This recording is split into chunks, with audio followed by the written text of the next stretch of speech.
নমস্কার, কেমন আছো তোমরা সবাই? আশা করছি সবাই খুব ভালো আছো। কলকাতার দ্বিতীয় দিনের ভ্লগ নিয়ে আমি হাজির। ট্রেন থেকে নেমে 17-18 ঘন্টার একটা টানা জার্নি করে এবার উবার ধরে যাদবপুরের পথে রওনা দেওয়া। কিছুক্ষণ অপেক্ষা করার পর উবার আসলো এবং যথারীতি যাদবপুরের উদ্দেশ্যে রওনা হলাম।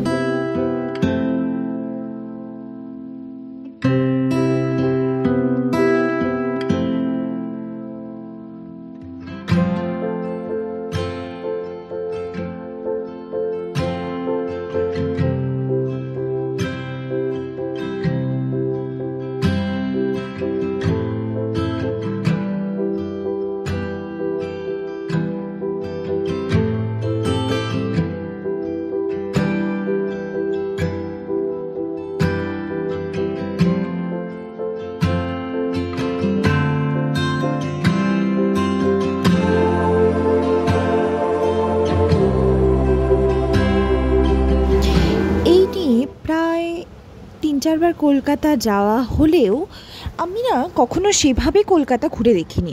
সত্যি কথা বলতে, যেটুকুন কাজে গেছি সেইটুকুন কাজ করেই আবার ডেস্টিনেশনের উদ্দেশ্যে বেরিয়ে পড়েছি। তো এবার খুব ইচ্ছে ছিল যে একটু যদি ঘুরে দেখা যায়, মন্দ তো হয় না। আর আমার না এই পুরনো শহর, ঐতিহ্য, কালচার, এই জিনিসগুলোর প্রতি না একটা অদ্ভুত রকমের একটা টান রয়েছে।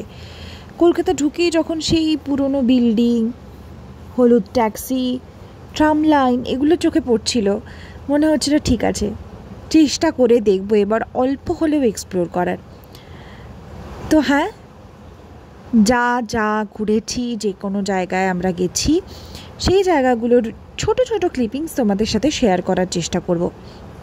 যাদবপুরে পৌঁছেই যেটা সবার ফার্স্ট কাজ ছিল ফ্রেশ হয়ে একটু খাওয়া, কারণ আমাদের লাঞ্চ হয়নি তখনও।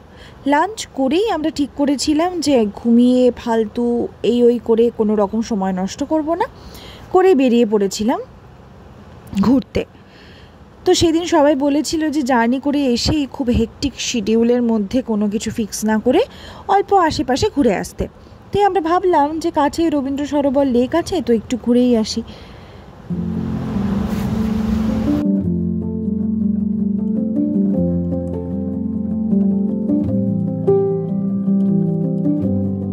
গল্প করতে করতে পৌঁছে গেলাম রবীন্দ্র সরোবর লেকে।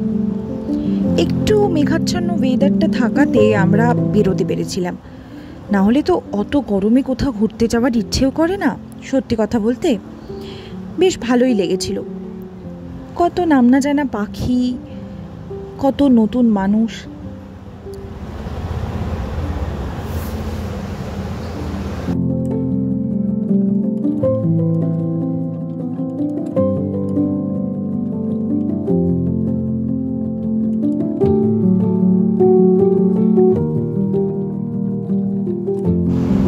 সত্যি কথা বলতে বসার জায়গাগুলো এতটাই ভিড় ছিল, মানে প্রত্যেকটাই অকুপাইড ছিল জন্য বেশিক্ষণ আর ওখানে থাকতে পারিনি।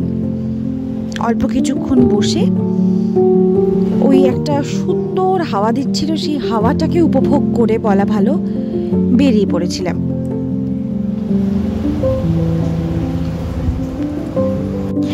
আমরা সবসময় বলি না যে যারা যেখানে থাকে তারা কখনো সেই জায়গাটার মাহাত্ম্য বা মর্ম হয়তো সেইভাবে উপলব্ধি বাড়ির পাশে না, যেমন বা ছাদ থেকেও বলা যেতে পারে।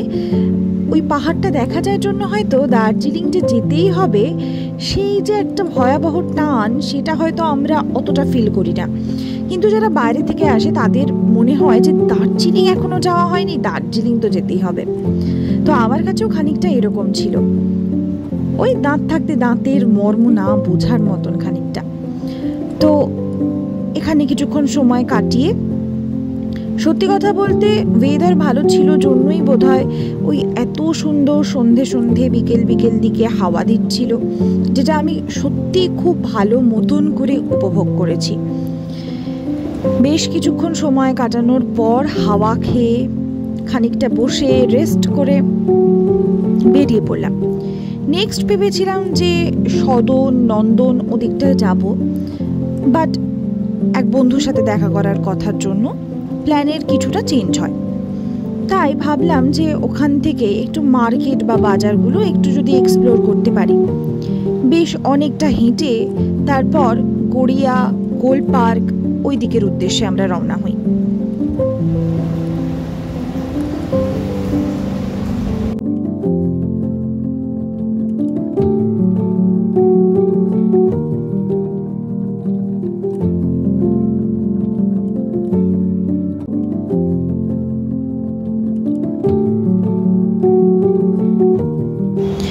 যেতে যেতেই অনেকটাই সন্ধে হয়ে যায়, প্রায় 7টা বেজে যায়। আর 2 কিলোমিটার হাঁটার নামে যে কতটা সেদিন হেঁটেছিলাম তার আর কোনো হিসেব নিকেশ কিচ্ছু নেই। যাই হোক, পায়ের মতিগতিও তো খুব বেশি ভালো নয়, তাই 2 কিলোমিটার আমার কাছে 200 কিলোমিটার হয়ে যায় মাঝে মধ্যে। যাই হোক, যেটুকুন পেরেছি সেটুকুন আমরা এক্সপ্লোর করার চেষ্টা করেছি। রাস্তায় যেতে যেতে যত পুরনো বাড়ি দেখেছি ততবার মনে হয়েছে যে পুরনো কলকাতাটা একবার হলেও ঘুরতে হবে, কিছু আছে ওই জায়গাটার মধ্যে। তো এভাবেই আমাদের প্রথম দিন কলকাতায় কাটে। মাটির ভাঁড়ে 1 কাপ চা, সরোবর লেকের পাশে অদ্ভুত সুন্দর হাওয়া, নিজের মতন খানিকটা সময় কাটানো আর কি। আর তারপরে মার্কেট প্লেস যাওয়া। আর দিল্লি থেকে গেছিলাম যেহেতু, সেই জন্য একটু ওই বাঙালি তো মাছ ভাত মিষ্টি এই সমস্ত জিনিসের প্রতি আকর্ষণটা বোধহয় একটু বেশিই ছিল। তাই গোল পার্কে গিয়েই সবার আগে ভেবেছিলাম যে একটু মিষ্টি ট্রাই করা যাক। তো ওই আর কি, যেমন ভাবা তেমন কাজ।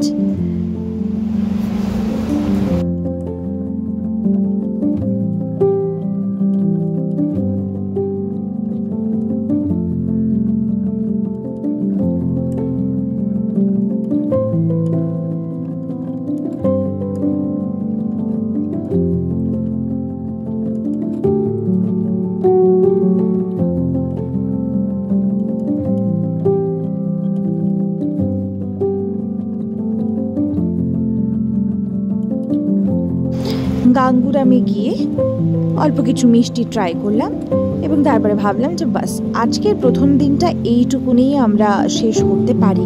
এর বেশি আর কিছু করলে হয়তো বাড়াবাড়ির পর্যায়ে পৌঁছে যাবে।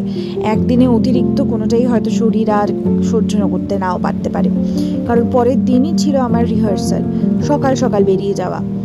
তাই মিষ্টি খেয়ে ঘুরে আড্ডা মেরে রওনা হলাম। কেমন লাগলো আজকে ব্লগটা জানিও। দেখা হবে পরের ব্লগে, ততক্ষণ পর্যন্ত সাথে থেকো।